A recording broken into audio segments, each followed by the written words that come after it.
everyone, welcome to Terra Money TV. I'm your host Joseph, and I got my co-host Hank over here. We're going to be bringing you guys the latest and greatest news in the Terra NFT world. So we're kind of playing around with the name. I think we're going to go with the NFT report, but we're still trying to figure that out. Thank you guys so much for watching. We actually got pretty good support for our first episode last week. So I want to thank everyone for just coming by, showing us the support, kind of giving us some interaction. We hope to keep bringing you guys this series, and we're going to try to experiment with building more relationships out into the Terra ecosystem. So, Hank, how are you doing? How's your week been? I'm doing great. I've been looking forward to recording this all week, and so yeah, there's been a lot of fun things happening. Yeah, even though we dropped our video, sorry for the overlap, everyone who's watching, but even though we dropped our video not that long ago, there's actually a lot of developments in the ecosystem. So we'll go ahead and just get into them. The first is kind of like a surprise one that happened today. And it's going to be the Galactic Punks validator situation. So for like a brief period of time, or they're still down, I believe. There's 48 hours that they said they'll be back up and running. So if you wanted to change your validator, I guess you could. But they ended up having like a hash rate issue, or when the validator went down, 35 Luna was lost. And that's like 35 Luna amongst all of the people who are validating. So that's actually a minuscule fractional amount. I think I saw someone quoting the percentage, and it's like a minuscule percent. It's like less than 1% of like your Luna that was staked was lost. So it's a very fractional thing. From your perspective as like a dev, like what happened? What's going on over here? Yes, I actually talked to someone, Galactic Punks, earlier today about this, and it seems like they have it under control now. It was just something that happened to a lot of different projects and a bunch of different validators on Terra. And yeah, it's just kind of, I think validator problems aren't really new, and it's good to see that they kind of have it under control now, and that they just, I think they got to do reboot or something. They will have it back up. But yeah, I mean, I love the fact that these community projects, especially with Galactic Punks focusing so heavily on the decentralization of their power. It's great to see these projects having validators and getting that community support, because that's just a great way for people that are really passionate about a project to support it in something that they're probably already doing. Yeah, you're getting to see the community kind of step up to the plate here. And I mean, that's what they really done. I mean, you can see 10, 15, 18, 21. Yeah. This community is crazy. The Galactic Punks people. I wish I was part of the community. I wish I had a Galactic Punk. Don't get me wrong. But their community is crazy. These people, even when times are darkest, when a validator is going down and people are like, "Oh, I'm losing my Luna." People are still out there supporting them, still coming at them for the bat. And we're going to be covering a little bit of another situation where we kind of see a similar situation with a very smaller project. But this one, kind of just a technical hiccup. Good to see the community responding really quickly. And they were fully transparent with what went on. So I do appreciate that from them. And I think a lot of DeFi protocols from the other side, the finance side, could take a key note from is how responsive and how honest they were. They were just our validator just went down, but we're working on it. We're going to fix it, So definitely a bullish narrative there. Wanted to bring this up for anyone who's out there who's a Galactic Punker. So the Galactic Punks are kind of, last week we covered that their Void protocol, they're kind of partnering with them to do an airdrop, a distribution of about 1 million Void tokens. So this is another extension to that, but it's a really sick chance for getting a good giveaway. If you write a thread that covers Void Protocol, that covers 4 of these topics, and Void Protocol is that privacy group people. I know we've had a lot of conversations about Secret Network, but Void Protocol is kind of doing a similar kind of edge into Terra, it seems. But if you write a thread focusing on Void Protocol, this is your chance to get a Galactic Punk, Galactic Angel, tier 4. So this is huge. I'm probably going to write a thread. Yeah. So a great foray in there. Great opportunity for anyone. Next up, let's talk about the Galactic DAO. So this is one that I'm going to bounce out at. I know that there's elections going on. People are voting. What's going on, Hank? Tell me.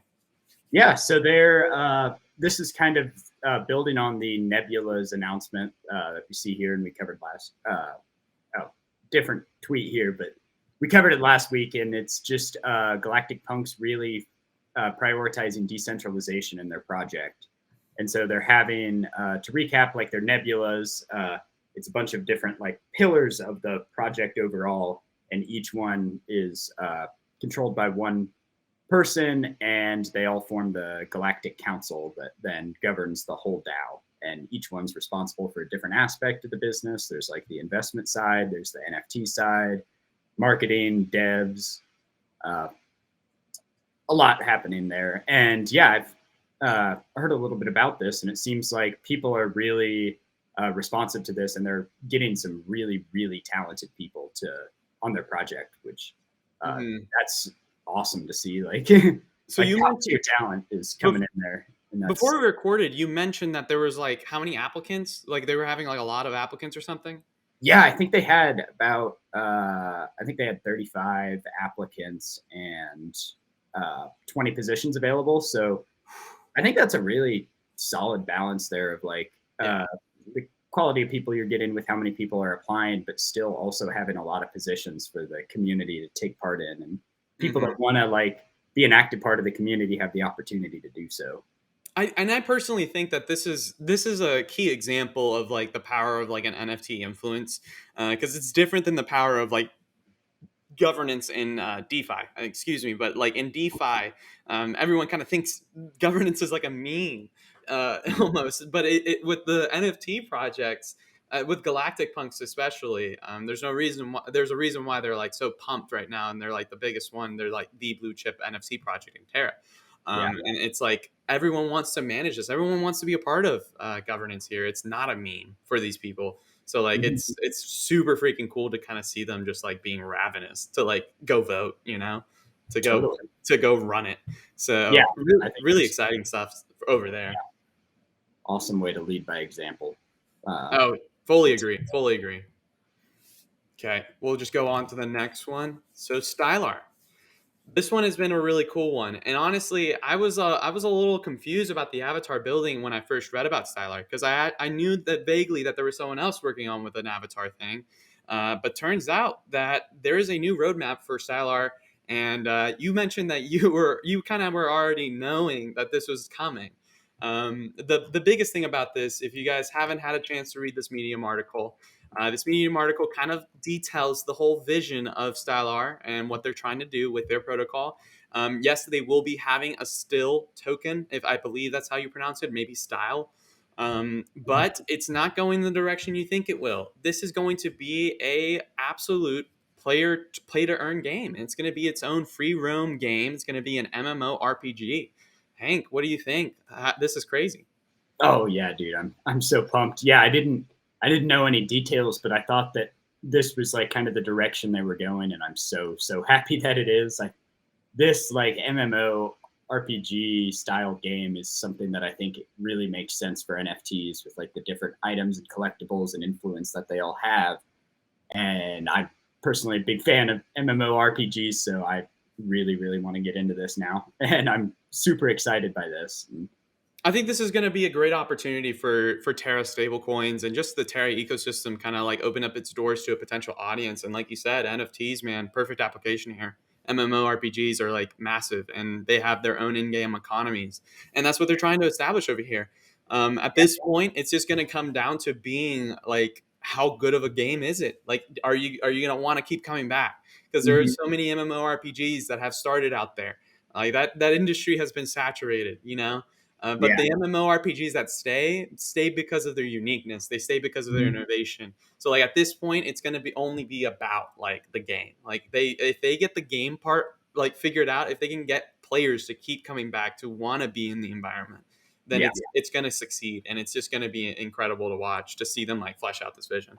Totally. Like think, and especially it's kind of interesting with MMORPGs and kind of the network effect they seem to have from like purely an investment standpoint. Like, what are the two most popular MMORPGs out there? In my opinion, I would say RuneScape and World of Warcraft, and they're Yeah. also two of the first. And there's a reason for that. It's the story, the narrative that's built upon this game, and Hmm. so I think it's awesome to see that them taking that direction early, and I think it's a I'm I would say I'm excited to buy this, and I think it. Yeah, I mean, because like if you have to think about it, like back when they started RuneScape, when they started World of Warcraft, like those games started from base zero. Like at that point in time, MMORPGs weren't that much of a thing. They Yeah, didn't know the culture. They didn't know like the what it was going to become. Like they had no idea that they were fostering like a generational video game. You know, yeah, but like this team, Stylar, they have a different edge, and you could almost argue that they have a better starting point than World of Warcraft because they're going to be using NFT technology. They're going to be implementing like a different style of game, and they're going to be using it like using a token in-game economy. yeah. I think it's interesting from a gaming perspective because of the fact that like they are having an edge component than any other MMORPG has right now because it's a different kind of game, you know? Exactly. Like you could make the argument, like that's one thing I thought about with like DeFi taxes and stuff is like, well, hold on a second. It's technically possible to convert World of Warcraft tokens to US dollars through their like in-game subscription. I think the same is true for Eve. Mm-hmm. So are those considered cryptocurrencies? Do I have to pay taxes on those that I earn? Oh, Yeah. yeah. Yeah. I've Or maybe never it's online. considered that. And so, yeah, I think the fact that like that, and I've heard other people bring that up, and the fact that that's being discussed about MMORPGs, I think just makes it all the better integration. Yeah, So props to the absolutely. Stylar team on this. I can't wait. Yeah, I can't either. Enough of this. I would love to see if they would want to come on to the channel for an interview. If you're from any of these NFT teams that we're talking about, please reach out to us. We are totally open to having interviews and having you guys come on so we can just gush over your guys' projects. So yeah, this week, if you guys haven't already heard, I don't know what rock you've been living under, but Skeleton Punks had a very big and very bad compromise. If you're an investor in an NFT project, the last thing you want to hear is about a main developer of the team run away with community funds. And so you're right now, what you're seeing on the screen is the resolution of this, what has come of the situation. And despite the very terrible situation, Frex has been confirmed to be the person who did it. Frex stole $350,000 from the community fund. That is a grotesque amount of money. And it seems like the co-founder of Skeleton Punks, genuinely had no idea. Luart IO had no idea. Everyone involved had no idea. I believe that Frex had access to the singular wallet. There was no multi-sig community wallet for it, so no one could like stop it from happening. But fortunately, a Merrick Metaverse, shout out to Merrick Metaverse. I believe a very well-established NFT trader has graciously offered a line of credit about 350,000, equal to the amount stolen, to kind of compensate the situation. Hank, from a developer perspective, please educate me because for me, I'm scared. I'm new to NFTs. This is scary. Tell me Mhm. what's going on here. Yeah, from a developer perspective, the main issue here is that like they didn't have a multi-sig setup, and so that really like raises the question in Terra NFTs about like, well, really NFTs in general is like, how should this trust be placed? Because that's kind of a gap that the blockchain can't solve as a team actually delivering what they've done, unless we do it all up front, and then no one's going to do that with any project that's worthwhile. Uh, so it raises that question about how teams should be able to access funds. Should the mints directly go into a multi-sig that is locked until like after the mint sells out or the mint expires? And like, what does that look like? What do Mhm. we do to like try to make this as trustless as possible? Do we want to have like a vesting schedule for the team where they get tokens over time? Do we want that multi-sig to be owned by the DAO inherently before anyone can do anything with the money? Yeah. Breaking it by tokens. How many NFTs do you have? Yeah. So yeah, I think this raises a really important governance question for the NFT space as a whole, not even limited to Terra. Uh, Yeah. about how do we mitigate this? And Yeah. And I think it's showing like a real experience in the Terra ecosystem for like a compromise like this to happen. Because like I mentioned this before the show, it's like if we heard about someone running away with the Anchor Yield Reserve, dude, it would world would be burning. Like lunatics would be rioting and pillaging the streets. It would be bad. So like to hear that like an NFT project that was pretty hyped. I mean, it had a lot of backing, a lot of people supporting it. And according to this tweet, like people in the Discord are still really supportive of the project. So there's still passion there, you know, still Yeah, something going on. yeah. I think kind of we've seen that twice this week from Galactic Punks and Skeleton Punks. Is that Terra community is really resilient and willing to face some adversity and power through, which is, I think, makes me really bullish on Terra NFTs long term, and think that this community is going to really grow into something substantial. Compete with Ethereum, Solana, maybe Terra's number 3. Yeah. Next up is going to be Joseph Leo. And I wanted to bring this one up because of the fact that it's a very similar vein about this whole like avatar stuff. I don't want to explain it over Joseph Leo. I don't want to like I don't want to like pretend like I know holistically what he's doing.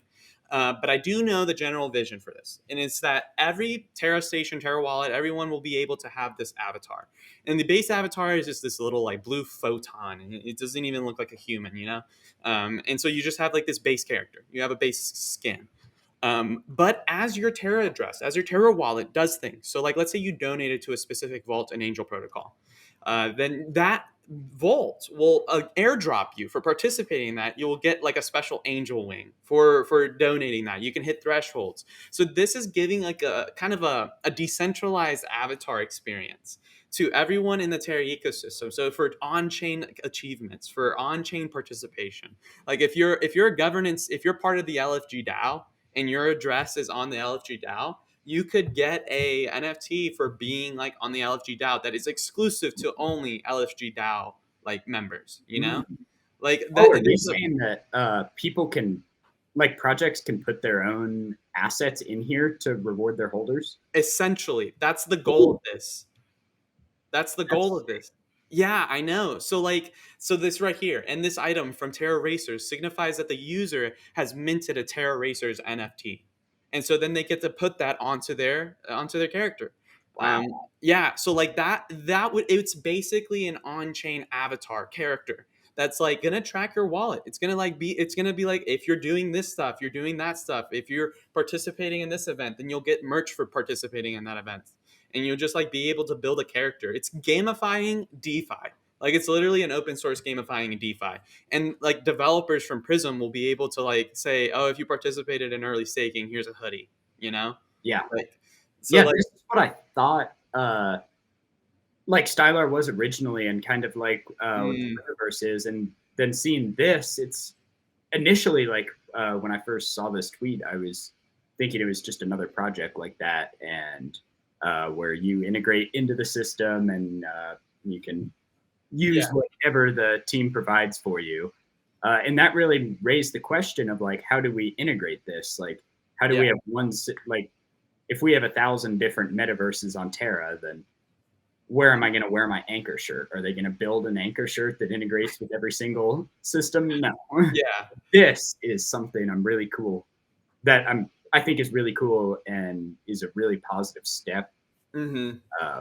He's been talking about this project for a minute. Evan from Terabytes Pantera, if you're watching, thank you. But regardless, I know that he's been talking to Joseph about this project for a minute. So this has been on Joseph's like radar for a while. And I remember back in May when I first really got into Terra. Back in May, I saw Joseph like mentioning this about how there needs to be like an on-chain avatar experience. Like, why aren't we just like uniformly gamifying everything that we're doing? You know. So I think this is super interesting. Very, very cool project. I agree. Next up, okay, we're just kind of be. I think we've covered all the basis of the conversational ones. I guess we can just add in a little bit of feedback here. This one is like a historical moment for Terra NFTs. So Hero NFT, they were the first dual chain Terra Solana project. So they get to claim to be the first Terra project to be listed on OpenSea. And as if you're into the NFT scene, you know that OpenSea has now enabled Solana as one of their accepted blockchains. So I think this is just funny how Hero NFT is like, by the way, we're dual chain and also we get to claim this. I just think it's a flex on their part. Shout out to the Hero NFT team. Yeah. That's. I don't think the week of news would have been complete without mentioning OpenSea's adoption of Solana in some way. Because of course, yeah, that's that really breaks down the barrier of, are they going to integrate cross chain? Are they Mhm. going to adopt other things? And so I think it's Terra gonna one day. I think it's gonna reduce the I mean, I complete noob, but I think it's gonna reduce the dependence on Ethereum for NFTs. I That's agree. what I think. I think there's a major Yeah. prop in the NFT world, and that's Ethereum, like the use case of it, you know? Oh yeah, dude. I just like my friends here that aren't like crypto people, but like just follow NFTs because they want Mhm. to like invest, degen a little bit. Uh, they thought OpenSea was a blockchain. So like, Wow. yeah, Yeah. like that's the level of like recognition Wow. that OpenSea gets. Like, That's I think crazy. the fact that just listing on there, people won't even know they're buying Solana NFTs. Like, Mhm. I They don't won't know. I even haven't looked into the details. Like, if they're gonna flag it, whatever. I bet people still will not know that they're buying Solana NFTs. it'll just be a separation, you know? Hopefully, they don't try to send it to their other Solana wallet and Yeah, that'd be interesting. or their Um, other ETH wallet and just delete a Solana NFT. That's if only markets were decentralized. Am I right? A bedrock fan over there. Okay, let's move on to the next one. Let's talk about playable fantasy sports. So playable, if you guys aren't familiar, they're kind of going with using NFT technology to kind of enhance fantasy sports. You could have your own player pack. They are minting very soon. I believe they are minting next week. And so this is your last chance to get onto their whitelist. Definitely jump in on this. I have a feeling that they're going to be one of the staples in NFTs in a long time, but not financial advice. I think that they have a very interesting use case for NFTs, and I think it's very applicable. Um, and I think it's going to be a really cool experience because I am going to be going for everyone's Ja Morants. If everyone's listening right now, stay off Ja Morant. I'm getting Ja Morant when the NBA goes live. I'm getting Ja Morant. yeah. I'm really upset to hear that fantasy football is not listed as a Yeah, current option. That's my yeah. go cheat. It, And yeah, Playable talked about that in a Twitter space earlier. They were like, "Man, everyone in the Terra ecosystem asks us when NBA or when NFL, and we're like, here's MLB." So they feel yeah, bad. So they know, but they're going to be waiting until next season, and they'll still be around. So like, I mean, trust me, when next season comes around, NFL and NBA, it's going to be minting like crazy. So yes. so super excited on that front. Hellcats, quick little update. I don't really have much to share on this one, but this was a very in-depth article, kind of breaking down what's going on at Hellcats. It's got some interesting little tidbits on like what their current fee structures will be and their minting on the various different markets and the various different networks. So definitely a good opportunity there. Got anything, Hank? We're good on this one. Yeah, no, I'm good. Okay, we'll just go on. Next up, we're going to be talking about Atlo. Congratulations to Atlo and also Minerva. So this one's specifically on Minerva team. So Minerva did their IDO, they did their token launch on Atlo launch protocol, and they actually did. They performed really well. Their Torch token their sale has concluded. They've raised their target $350,000. So it's a great accomplishment for them.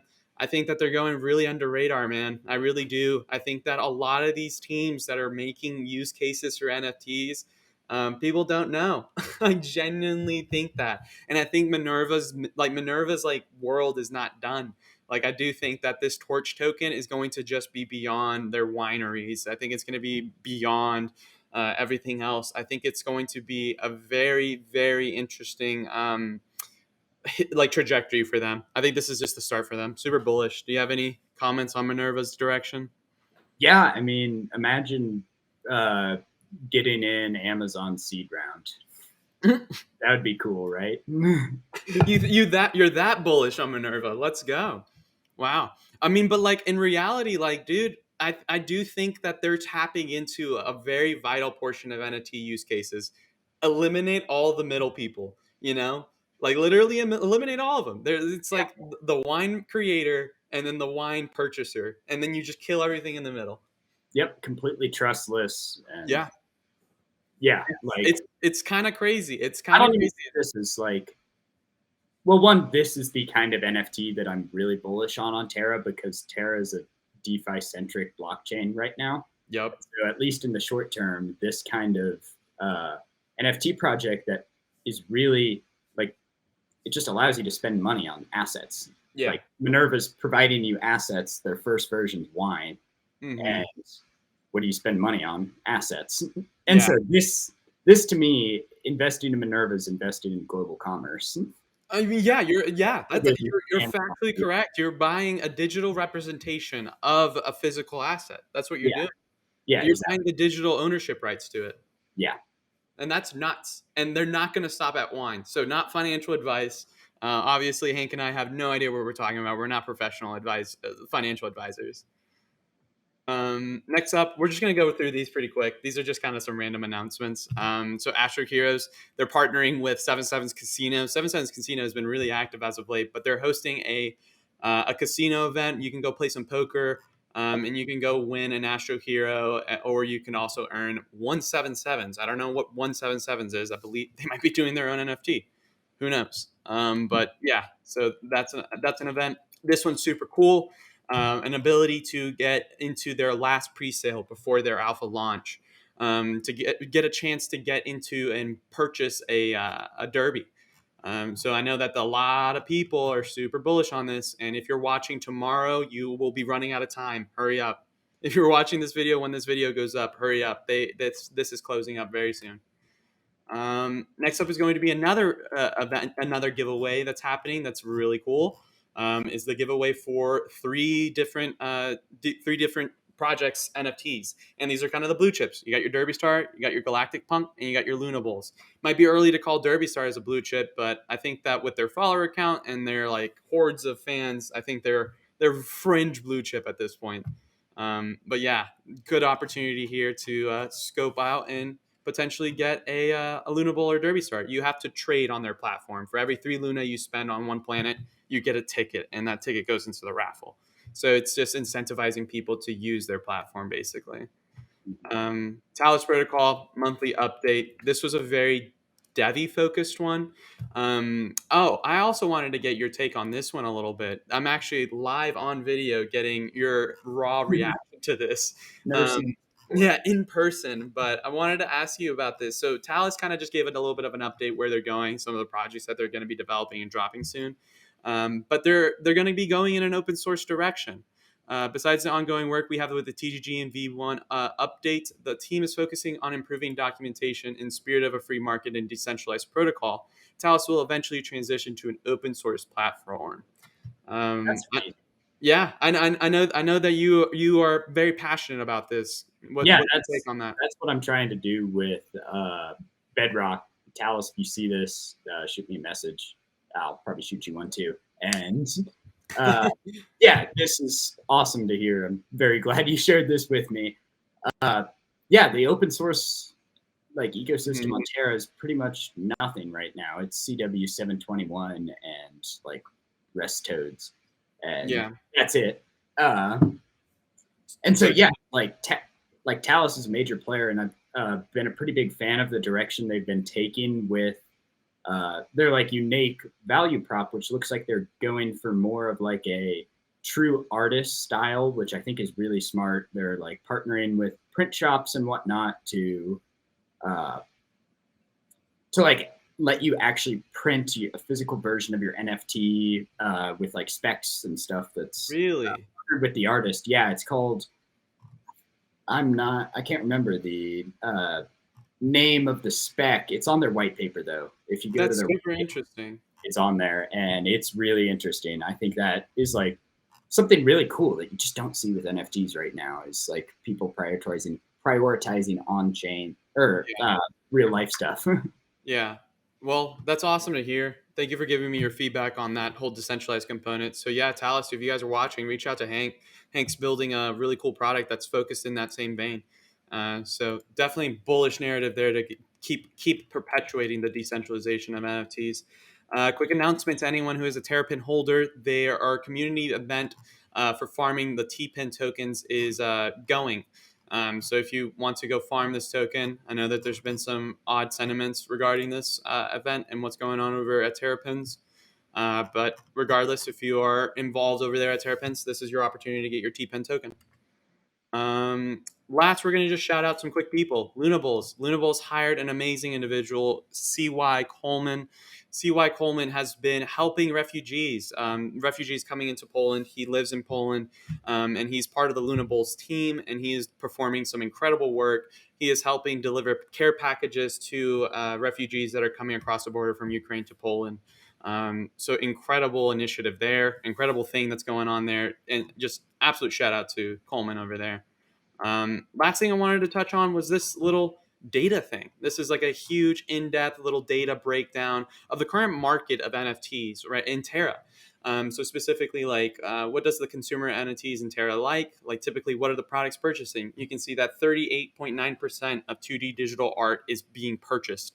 That's what is the biggest of the purchase volume. So it's just interesting to kind of be seeing the trends for the consumer market for NFTs. You can kind of get a little bit of more insights into what people are buying, what people are interested in. So definitely interesting stuff there. But yeah, I think that's going to end this week's episode. Hank, what do you have for the people? Anything? Uh, Not a whole lot. Let's go decentralize NFTs. Yeah, the decentralizing NFTs. We sponsor that. We'll sponsor Yeah, that initiative. GP Talus. Let's go. All right. Well, thank you guys so much for watching. Thank you for tuning in. If you stayed this long, thank you so much. Since you stayed here so long, you have the honor and privilege of liking, subscribing, putting your comments in there. If we missed a project, if you have a project that you want like for us to cover, please just shoot us a DM or put it in the comments. Just reach out to us. I'm at Casa intern _ intern on Twitter. That is Hank at Hank Breck on Twitter. So just feel free to reach out to us. Thank you guys so much for watching. We'll see you guys next week.